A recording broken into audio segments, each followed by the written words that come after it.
This is 30-year-old Mutahan McLean, and on December 13, 2019, he called 911 claiming that his son, 10-year-old Takoda Collins, wasn't breathing. Despite receiving instructions from the 911 operator on how to perform CPR, Al wasn't able to get Takota breathing again. Paramedics would eventually arrive and transport Takota to Children's Hospital, where he was later pronounced dead. Even more chilling, Takota had numerous scars and fresh wounds all over his body, suggestive of abuse, and because of this, Al was arrested and brought in for questioning. What follows is one of the most horrifying and disgusting cases I've ever heard. Well, this is what happened. I ain't slept in about 3 days, right? The kid keep falling down the stairs, keep knocking his head around. It looked like something was wrong with his stomach last night that I noticed. And I gave him some water to throw it up. You know what I mean? I had him drink like several cups of water because it looked very odd normal. And I know that he used to eat. So I just wanted to make sure that he was okay. So he drank the water, and that was it. And I guess he goes back upstairs and acting out some more. I mean, jumping off the banister, everywhere, the usual, might I add. I've been dealing with this for probably like, since he was 2 years old, he's been doing this. Yeah, and so I've been very tired. I ain't slept in 3 days, so I'm just sitting there, and here he come rolling down the stairs again, ba-doom, ba-doom. So I tell him go back upstairs. A little while later, I go up there. I see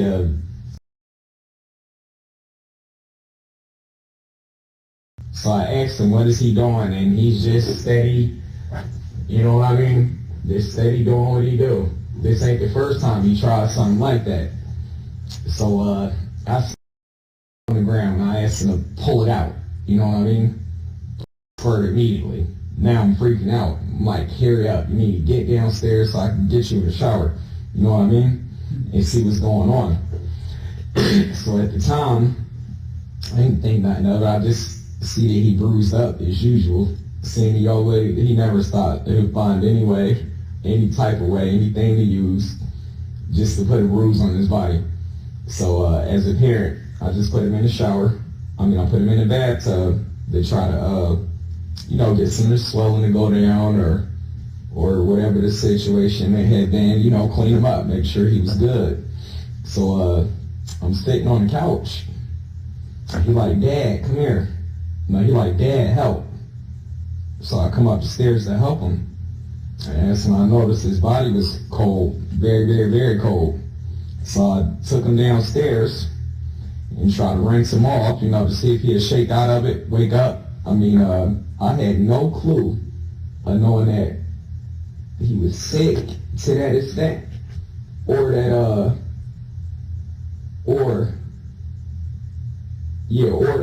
this is gonna go anywhere near this far. I just figured he was doing his normal acting out. He was kind of tweaking a little bit, you know what I mean? But as far as just like this. This is my way of describing it, just like this.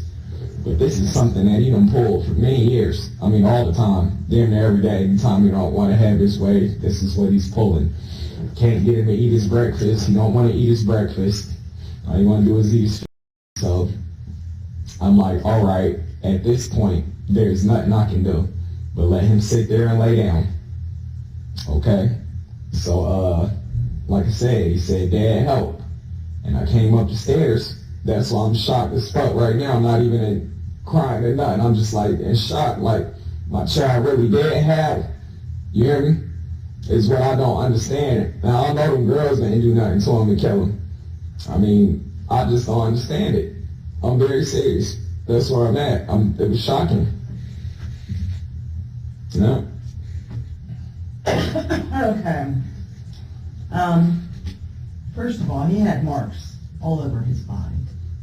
It's every day. Now, sometime I had to spank his behind just to prevent him from hurting himself. This boy jumped out the window before.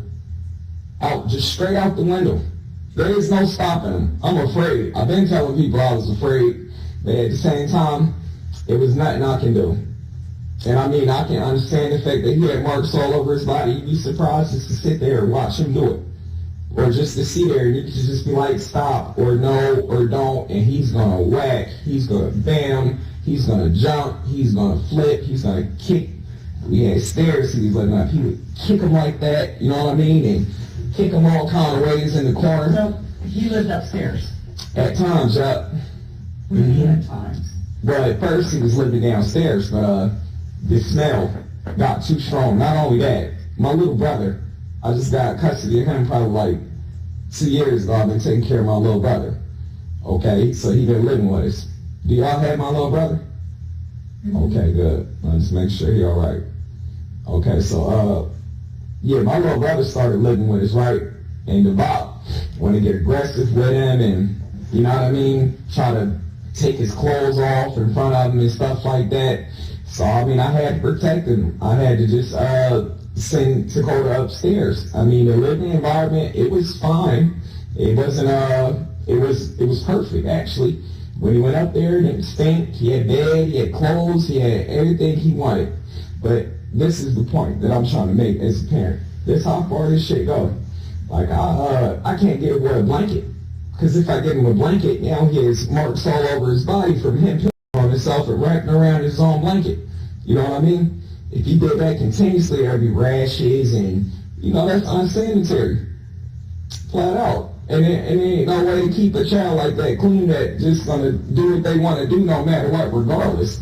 I mean, I done had social services out there. I called the police. The police told me he was being unruly and that when he got a little older, they'll be able to, you know, put him in some type of juvenile center. And I mean, this is the day after he jumped out the window. I mean, I'm traumatized every day. It's a new show. My child almost lost his foot. Here I am laying in the bed thinking he's asleep. You know what I mean? I'm laying in the bed thinking he's asleep. And I hear bam, bam, bam at the door. If you're upstairs, what are you doing outside? So not only did he jump through a window, but the window he jumped through was probably a little bigger than a square. A big fella like that, straight through it. I mean, he's impressive. So, like I said, he did that, and it just went on and on and on and on. Like I said, anytime that I put my hands on him, it was to keep him from hurting himself. And I mean, far as I wouldn't beat him with anything, I would just grab him and like, hey, enough's enough, like arms behind your back, like the police do, you know what I mean? It was never punch you in the eye or slam you or, you know what I mean? Never try to do nothing out the way to him just to keep him from hurting himself. That was my biggest fear, and he just continued to hurt himself every day. I mean, he had food, fresh food, clothes, all that. All he wanted to do is show out and tell me that he acting out, and there's nothing I can do about it, and eat his shit every day. I feel like that could have been the cause right there. I mean, I'm not sure. Like I said, it just hit me maybe like 3 days ago, because I mean, I literally have to watch him use the bathroom every day, you know, just to make sure he's using it there and not upstairs. But not only that, but every time I go up there, there's mountains of feet all around the room, the walls, everywhere. And I mean, I've told social services about how he used to crack himself and hurt himself and all that, but I mean, they said when he turned 12 years old, I could have looked into getting him into this one program or one facility. He would have turned 11 3 days from now. And like I said, ma'am, I am shocked right now at this point that he died. Never seen it coming. 3 days from now, your son turns 11? Yes, ma'am. What's his birthday? The 28th. What's today? Okay. That's correct. 25th? Is today the 25th? Yeah, What is it? the 13th. Oh, okay. I didn't know that. I wasn't aware of that either. I mean, that's how tired I am. This goes on for days and days and days. I mean, I seen him flip the table. I mean, he got the table flipped over.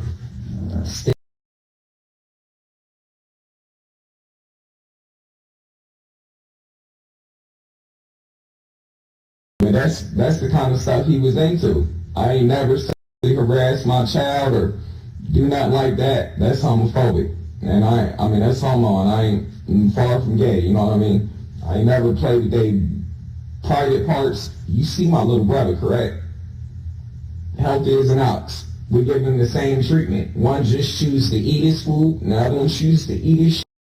And I mean, he got fed 3-4 times a day. He would take 10 hours, 20 hours to eat his food. Yeah, I mean, there it is. 20 hours to eat a bowl of noodles. How is he supposed to gain weight? Or how is he supposed to be healthy? You know what I mean? Non-stop. So I'm dealing with that on top of the fact that now we ain't got no health insurance. Because he done got in trouble so damn much to the point where I can't leave the house for 2 minutes or not 1 minute without worrying about is he killing himself, hurting himself, doing what he doing. I really don't know why my child is dead right now. I still don't know. And that's what I would like to know, please.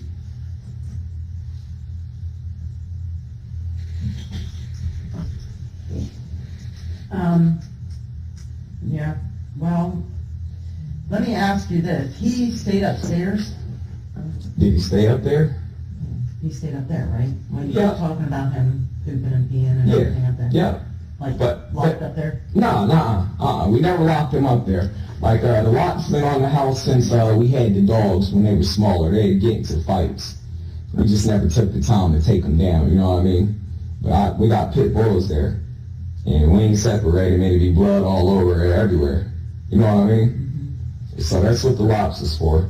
Like, he would come down, I would invite him to watch TV. He's my son, he was handsome, he looked just like me. You know what I mean? And I would invite him to sit down and watch TV and this, that, and the third.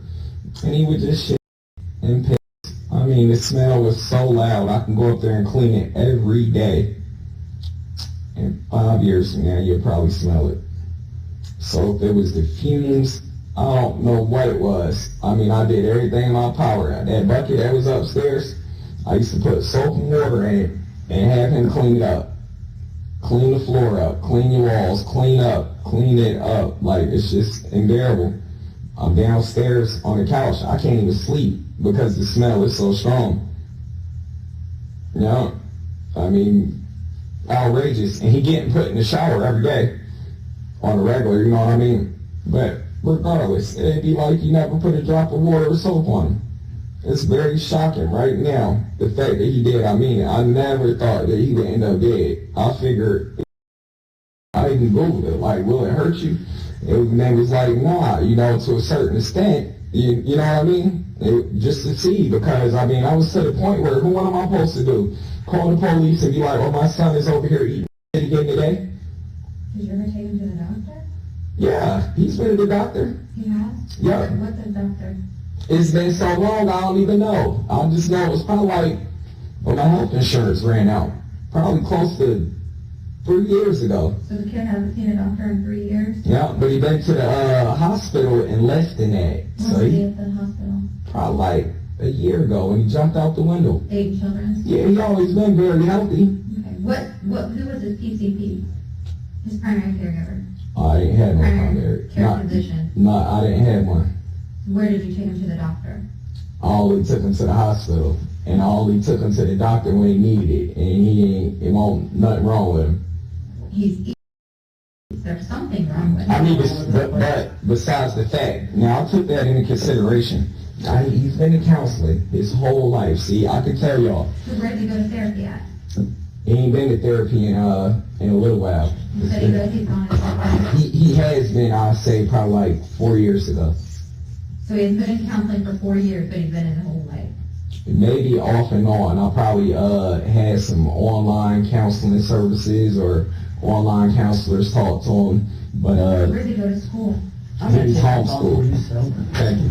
But the thing is, like, when I did have counselors speak to him, he would play them so slick. to the point where it'd be like, you know, he's all good and golden. Like, they wouldn't believe the stories that I'm telling. You know what I mean? For me to tell somebody that he's getting it in like that, I mean, and he didn't have to do it. It's not something that we forced upon him or anything like that. Like, if I would give him ice cream and a couple cigarettes, not that I ever gave him, but just speaking in general, like, he would do anything in the world. You know what I mean? Anything in the world that you ask him, only when he get his way. He was a bully. So if you gave him cigarettes, he would do stuff? Sorry, buddy, I'm trying to get this. I'm just saying, if I would have gave him whatever he asked, when he There we asked, go. he should be the perfect angel. You know what I mean? But let me say no, or you got suspended, so we can't do this. It ain't no punishing him. He got suspended, so where does he go to school? He was going to horseman. He's been homeschooled for the last 2 years. Who's homeschooling him? I was. Yep.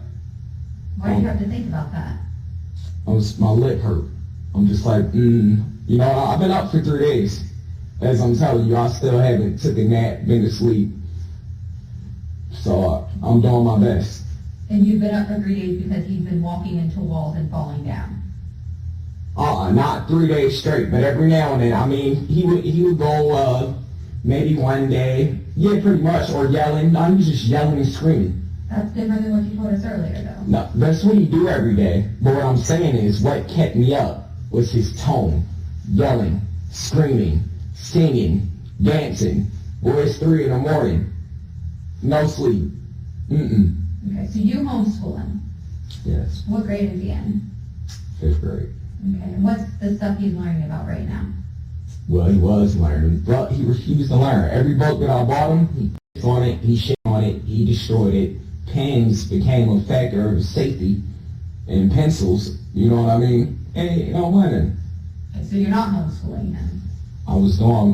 I had legal documents stating that he was certified to be homeschooled. Okay. But like I said, he destroyed all his equipment, all of it. As a parent, I can't go out and just be like, I'm getting ready to replace all this. So when was the last time he had schooling? A true education, I could say, probably like 2 years ago, before he got pulled out, horseman. Okay.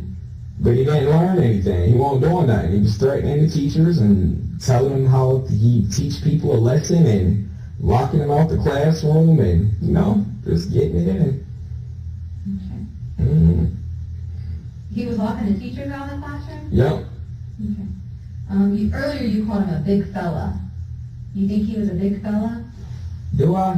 Yeah, a little bit. He's kind of tall. Okay. So, I want to talk about today.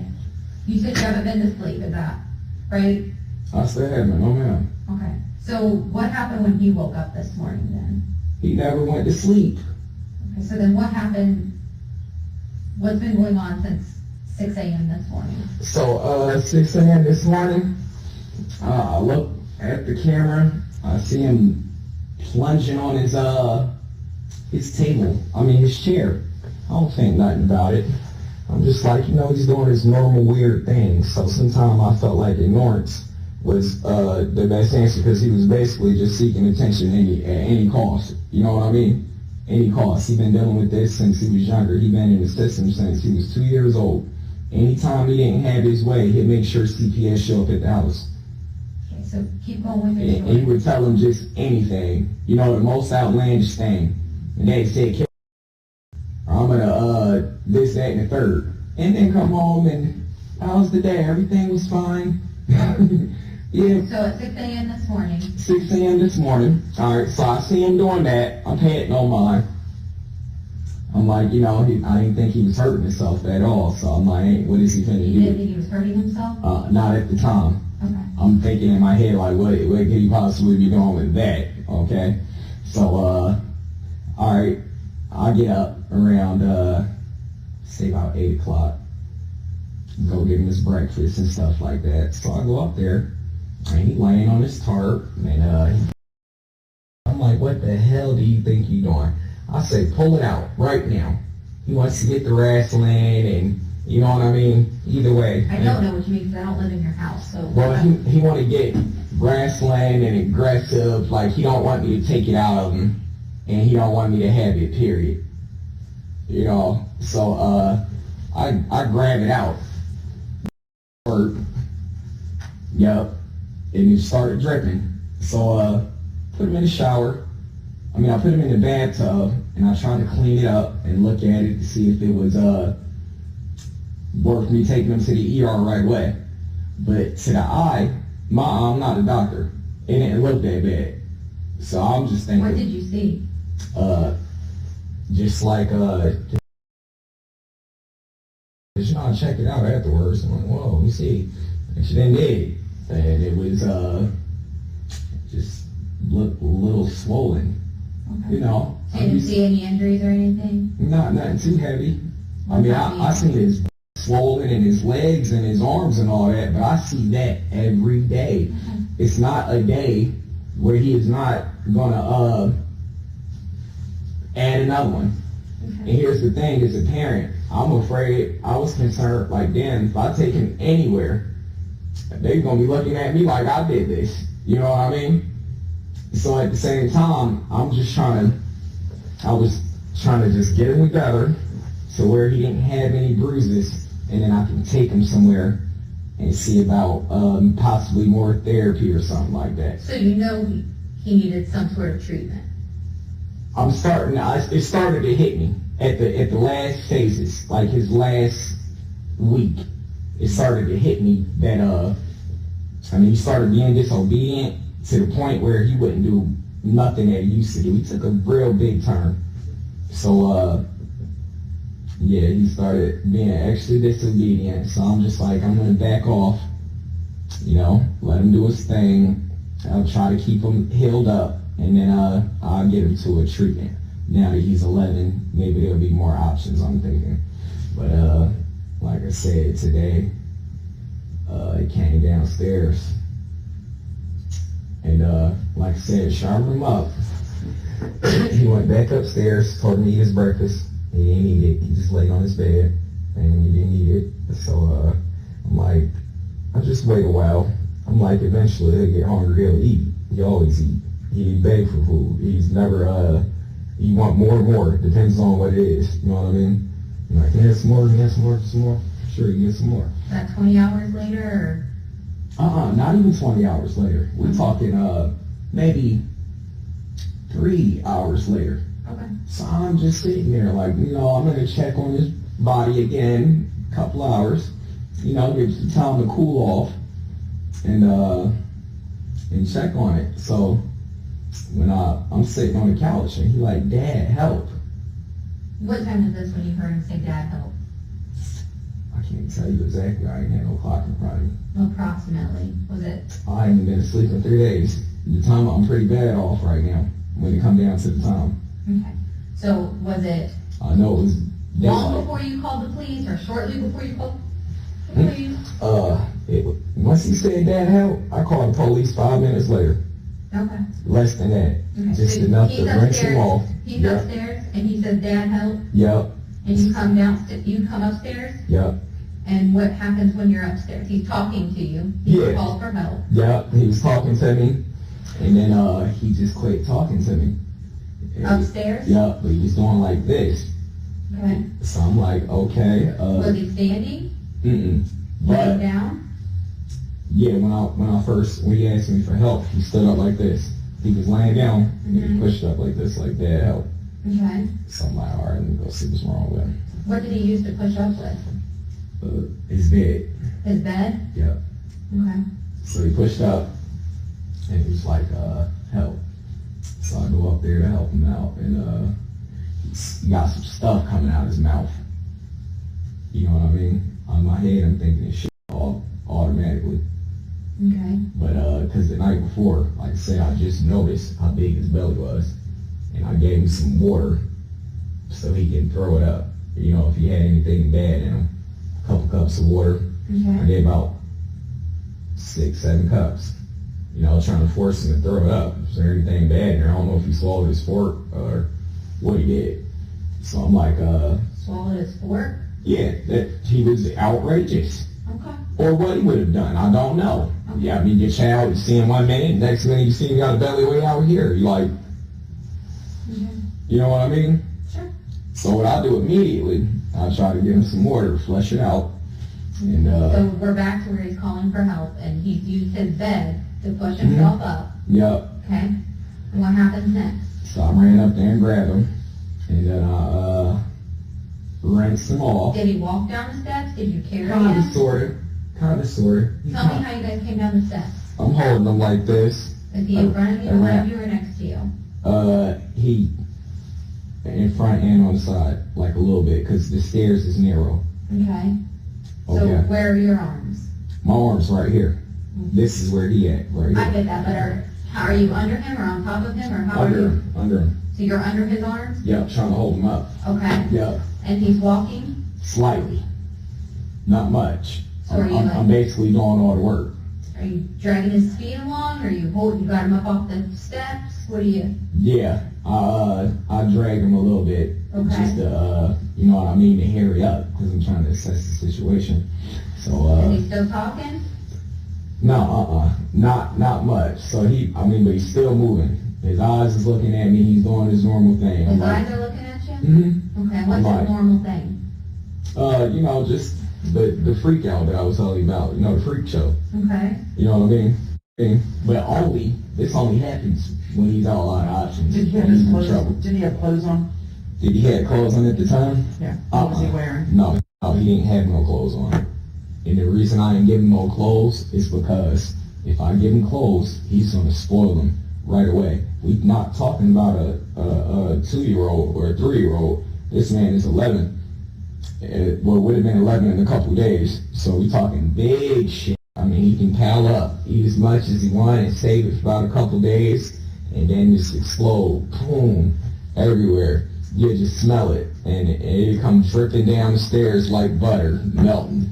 All right, so you're carrying him down the stairs, Yeah. and then what happened? Okay, so I was gonna call 911. I started to call him. I said, let me check him out, make sure he not faking me.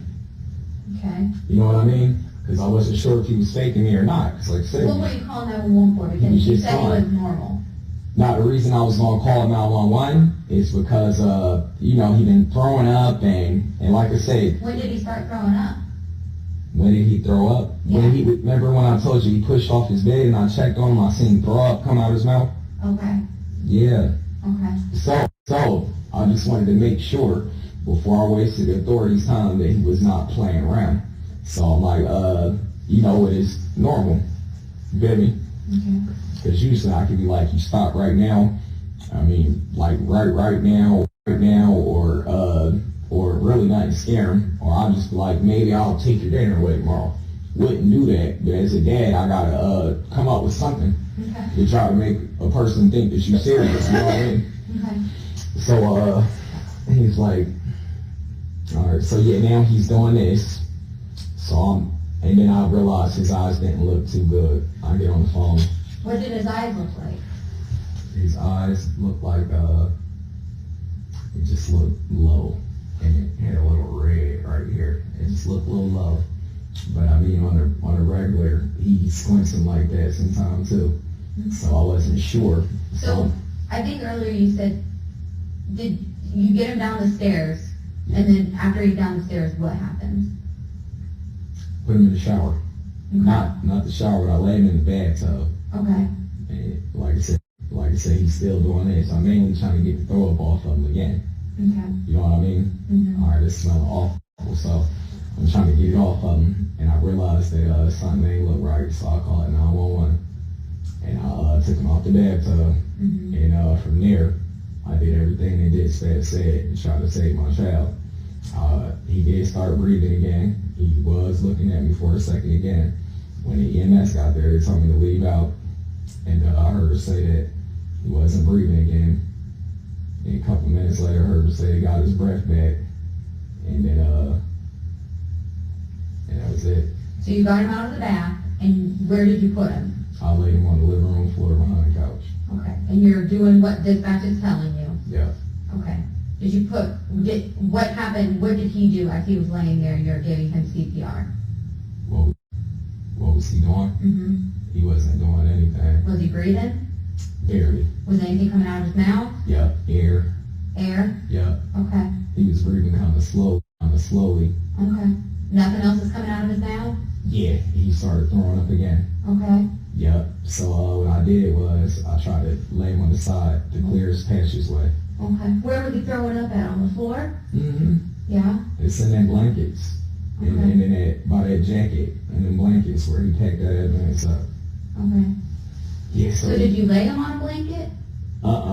He was just laying on the floor? Yeah, I was freaking out at this point. I'm trying to get some clothes on him and get him right. You know what I mean? And this is while you're on the phone with dispatch? Yes. You're trying to get him dressed? Of course. Yeah. So I mean, because he can't go out the house butt ass naked. It's wintertime. Okay. I mean, in my mind, I think I'm doing everything right. This doesn't happen every day. Okay. Every day. Okay. So how did the throw up get on the blanket and stuff? How did the throw up get on the blanket? Yeah. He might have been close enough to throw up on it. I don't know. Or it might have slid across the floor, maybe the blanket. You know what I mean? Well, you're the one that told me it was on the Yeah, blanket. that's what I'm saying. I'm walking back and forth, so maybe we scooped it on there somehow, or I'm not really sure how it got there, to be honest. How do you know it's there? I kind of see it. I kind of seen it a little bit. I'm not even 100% sure. Maybe I didn't. I told you it's been 3 days. Okay. Maybe I did, maybe I didn't. Okay. But one thing I do know, I believe I seen throw up on the edge of this white blanket. That's what I'm seeing in my head right now. Okay. Was there throw up on the floor? Yes, plenty of it. Plenty a lot. of it? I mean, it must be. And it was there when the medics got there and stuff? Yes. Okay. Yep. And how long did it take the police to get there after the medics got there? The police was already there. The police was already there? Yep. Okay.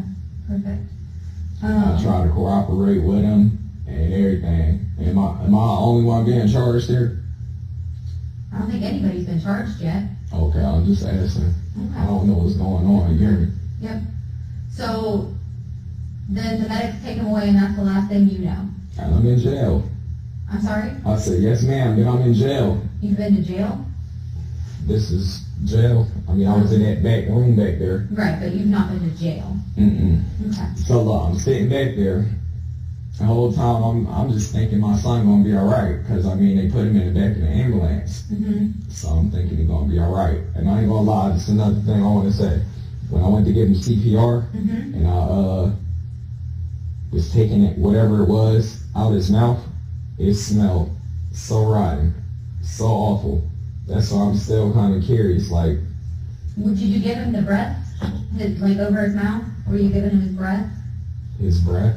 His breath, like when you do CPR, you're supposed to breathe into their Mm-hmm. mouth? Yeah, I did that. Okay. Yeah, I was giving him his breath, and I gave him 12 pumps on the chest, and gave him some more. But like I said, I had him back when the ambulance got there. So when you said that you checked his body again after this morning's incident and putting him in the bath, and then you sent him upstairs for a little bit, and then you said that you were going to wait a little bit and check his body again.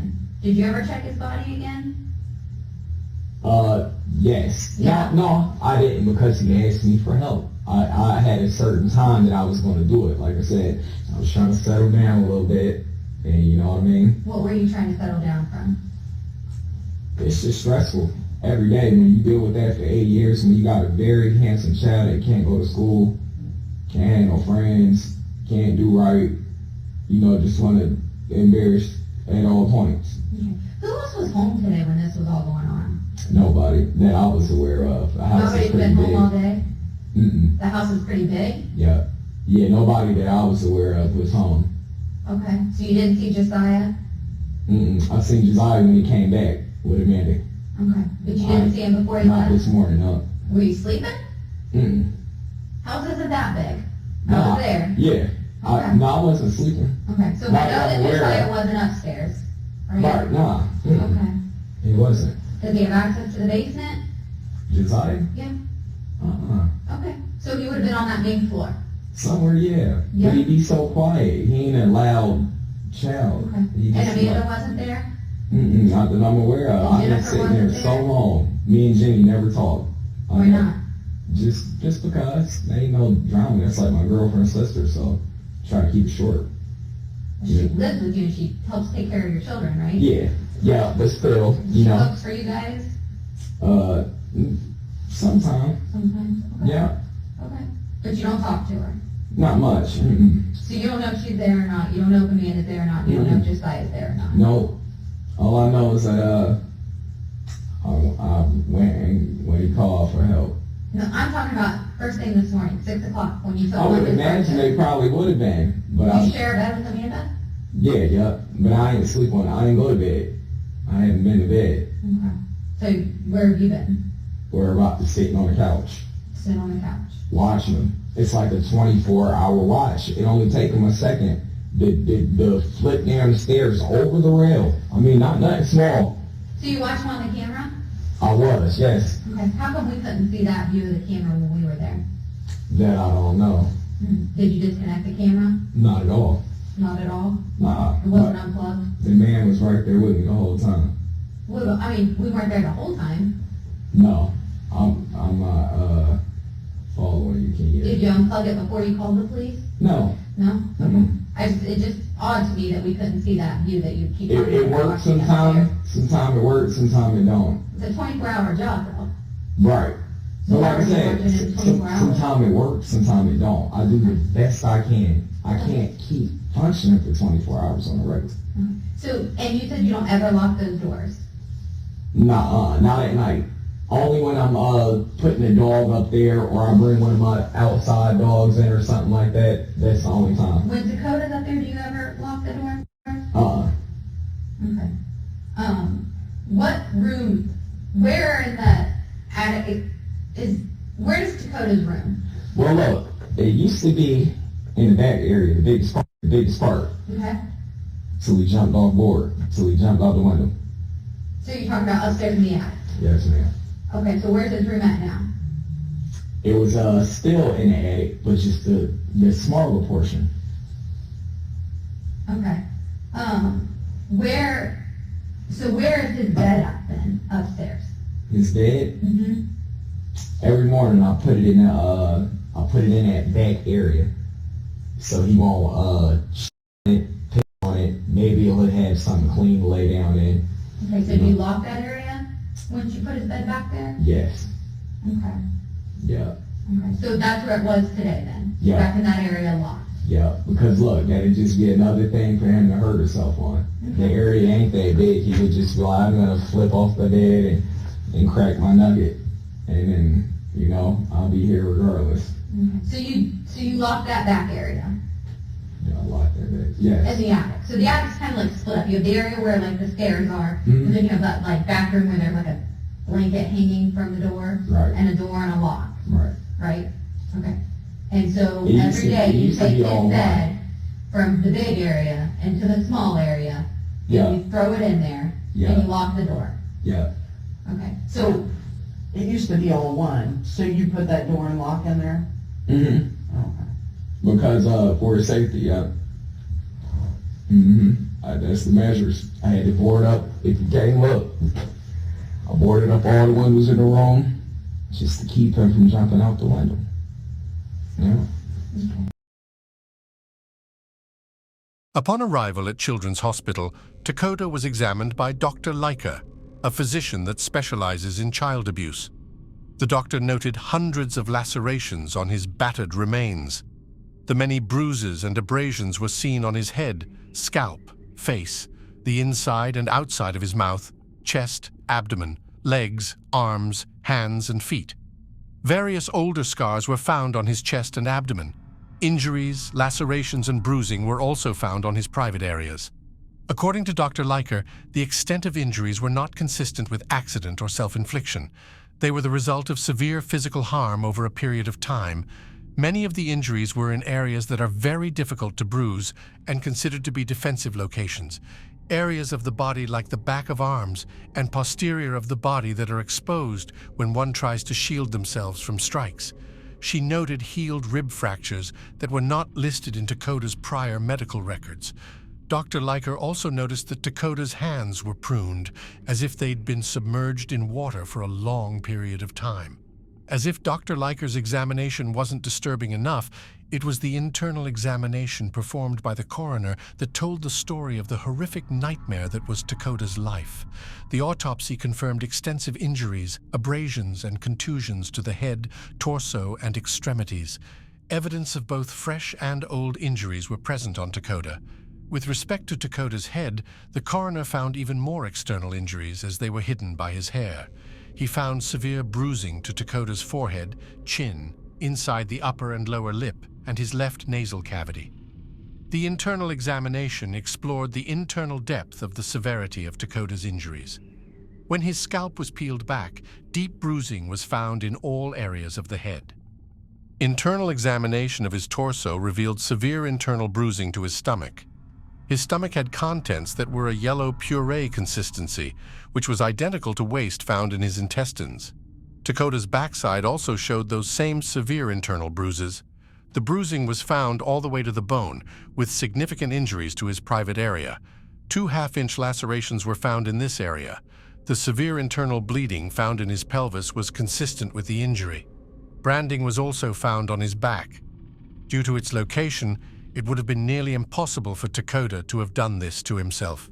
Water was found in Takoda's lungs, and it was noted that this was related to prolonged submersion underwater. The most severe injuries that Takoda had were the ones that could only be seen internally, and the most significant one of all was the severe bruising to the back of his neck. Internal examination revealed deep bruising through every layer of neck muscles directly over the spine. The coroner described this type of bruising typically only seen in severe car accidents. Takoda's cause of death was ruled as blunt force trauma, combined with compressive asphyxia and water submersion, with the matter of death listed as a homicide. After the death of Takoda, Al's girlfriend, Amanda Hines, and her sister Jennifer Ebert, who both lived in the home with Al and Takoda, were released after questioning and returned to the home with Al's 3-year-old brother Josiah. Police came out the residence shortly after to thoroughly search the home. It was noted that on the main level of the home there was adequate furniture, running water, food in the refrigerator, and pictures hanging on the wall of everyone except Takoda. They found the room that Amanda and Al shared, Jennifer's room, and Josiah's room, which was filled with toys and clothing. But there wasn't a room set up for Takoda. The living room is where the door to the attic was, which is where Takoda was housed. A TV in the living room is where the live footage of the attic was displayed. As detectives made their way up the stairs to the attic, they were hit with an overwhelming smell of human waste. Due to there not being a light source, they had to use their flashlights to further investigate. The attic did not contain any personal belongings of Takoda's, only a broken chair. They were able to recover 2 of the legs to the chair. One was downstairs behind the TV and the other in a laundry basket located outside of the bathroom. There weren't any clothes, toys, or books in the attic, only filth and insects. Detectives found the additional room in the attic that Al discussed during his interrogation. Inside, they discovered a bloody tarp and a dirty lawn chair that served as Takoda's bed when he was able to have it. They also found the camera that was used to watch Takoda, that Amanda would later confirm was disconnected by Al after Takoda had become unresponsive, but before the police were called. Investigators would continue their investigation outside of the home by interviewing residents, teachers, and other individuals who knew the family. It became very clear that the only thing that came close to the details of Takoda's death were the conditions he was forced to live in at the hands of Al, Amanda, and Jennifer. Takoda was born in Wisconsin. He was taken from his mother, Robin Collins, in 2008 when he was just an infant. He was sent to live with one of her family members who would allow Robin to still see her son periodically. However, when Takoda was just 11 months old, he was injured in Robin's care. There are conflicting reports online as it pertains to the details. Some state that Robin's boyfriend at the time harmed Takoda, while others state she did. Nevertheless, she was charged and Takoda was placed in foster care. He would remain in the foster care system until the age of 4. At this time, Al was contacted, and once paternity was established, would become Takoda's primary caregiver in 2013. In 2014, Al got permission from the courts to leave the state and move to Pennsylvania, but this would never take place. Al instead moved to Dayton, Ohio, where he purchased a house. Robin and her family were never able to track him down again because of this. Supposedly, family court officials are not required to follow up on address changes. It is not legally a part of the court's role. They state that it is CPS's role to do so. And unfortunately, due to privacy laws, it's unclear if CPS still had an open case on Takoda and Al at the time of the move. In 2015, Takoda was enrolled at Horseman Elementary. Staff would confirm that they did not recall Takoda having any issues using the restroom. However, they would note that he was sent to school daily, smelling of human waste. He was also sent to school with embarrassing and potentially hurtful haircuts, making him susceptible to ridicule from his peers. The school tried their best to help Takoda. They provided him with donated clothes to wear during the day while they washed the clothing he was sent to school wearing. Although Al was notified multiple times of the issues observed by the school nurse, he refused assistance and was enraged by the school's intervention. He would eventually demand that Takoda was not to be seen by the school nurse anymore. Amanda would request daily reports on Takoda from teachers, which she would then relay to Al. And sadly, this would result in severe discipline for Takoda. Amanda would recall that Takoda would be forced by Al to stand for hours with a loaded book bag most days of the week, from the time he got home from school until bedtime. The school eventually would call CPS. However, Al was always prepared. He would coerce Amanda, Jennifer, and Takoda on what to say and do. Whenever CPS would initially come, they were told to not answer the door. Then Al and Amanda would later call them to schedule a time for them to return. During these visits, CPS would offer the family resources for Takoda, such as medical and psychiatric services. However, Al would of course decline the help. Amanda and Jennifer recalled that Takoda would pay for these CPS visits. Al would kick him, beat him, throw him, and body slam him, and any marks left behind would be covered by long sleeves and pants. Fed up with the interferences, Al and Amanda would pull Takoda out of school in May 2018, claiming that he was to be homeschooled. Amanda and Al created fake documents that detailed education plans for Takoda, which stated that his stepmother, Amanda, would be the one homeschooling him. And this is when Takoda would be confined to the attic for most of the day, every day. At first, Takoda had full access to the attic, but in November of 2018, he jumped out of the window. It was also uncovered that when Takoda was seen at the hospital for this injury, the social worker that was assigned to the family offered to connect Takoda with a therapist. However, Al declined, and instead was only interested in sending Takoda to a juvenile institute. Unfortunately, Takoda was too young at the time to be committed. Al then boarded up all the windows in the attic and sectioned it off, depriving Takoda any access to the outside world. Jennifer would say that this is also when Takoda was forced to stand in uncomfortable poses throughout the day and was only allowed to come downstairs at night to use the restroom after Josiah went to bed. Al had accused Takoda of showing off his body to the toddler, so was no longer able to interact with him. To further humiliate him, Al began to call him slurs and only referred to Takoda as girl names. Amanda and Jennifer were told to watch Takoda from the living room TV that was hooked up to the camera in the attic. He was forced to stand unclothed, bent over with his legs crossed and hands touching the floor in the dark attic. If Takoda were to break the pose at any time, they were told to inform Al. Takoda would then be beaten for breaking the rules. It was also discovered that the ongoing story that Al would tell during his interrogation about Takoda willingly ingesting his own mud was, of course, not the full story. Amanda and Jennifer would later say that it was Al who forced him to do this. It all started when Takoda was told that he could only use the restroom at night. Obviously, Takoda would inevitably have accidents during the day as a result of this new rule, and as a disciplinary action, Al would use this method as a means for him to clean up his mess. And going forward, Takoda knew this is what he was expected to do whenever he had an accident. Amanda and Jennifer are the ones who helped paint a clearer picture of what Takoda's life was like. They also helped detectives get a better understanding of what happened leading up to his death. Apparently, the night before he died, Al had been out drinking. When he got home, he took out his anger on his son. Jennifer recalled hearing Takota crying and begging him to stop. Amanda remembered hearing Al punch Takota in his stomach. Jennifer says the next morning she called Takota down to get his breakfast when she noticed that Takota had to hold onto the walls just to keep himself from falling while he made his way to the kitchen. He did fall a few times, getting right back up to avoid waking his dad, but it didn't work. Al came out of his room and elbowed Takota in the back and ordered him to go back upstairs. He followed him, telling him to fold up the lawn chair and get into his discipline pose. However, Takota didn't move fast enough. As Takota laid on the floor on his stomach, Al stood on his back, reaching to the ceiling to make sure all of his weight, over 200 pounds I might add, was placed upon Takota. Al then began down the attic stairs while yelling back at Takota, calling him a mama's girl. He then grabbed a bottle of hot sauce from the kitchen and returned to the attic, pouring it all over Takota, which is something that Jennifer confirmed was done frequently.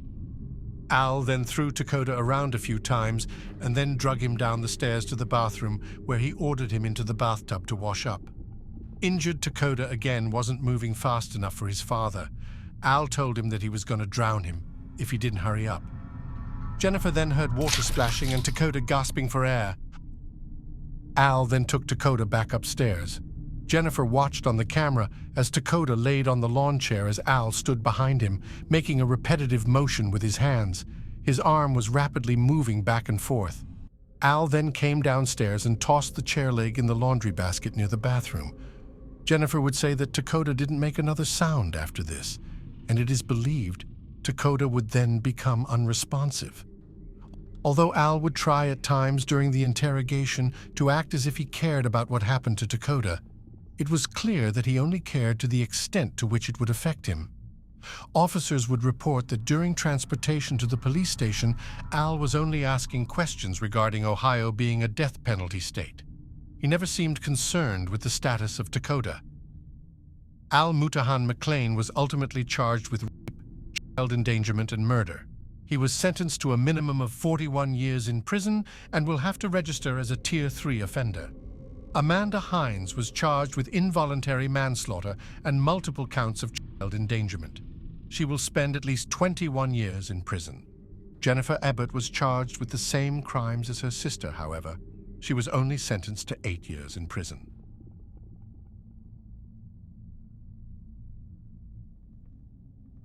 Thank you for tuning in and watching this video until the end. If you enjoyed today's episode, please hit the like button to show your support. If you'd like to hear more stories from horrific nightmares, subscribe so that you won't miss any of my upcoming episodes. Again, thank you for the support, and I'll see you next time.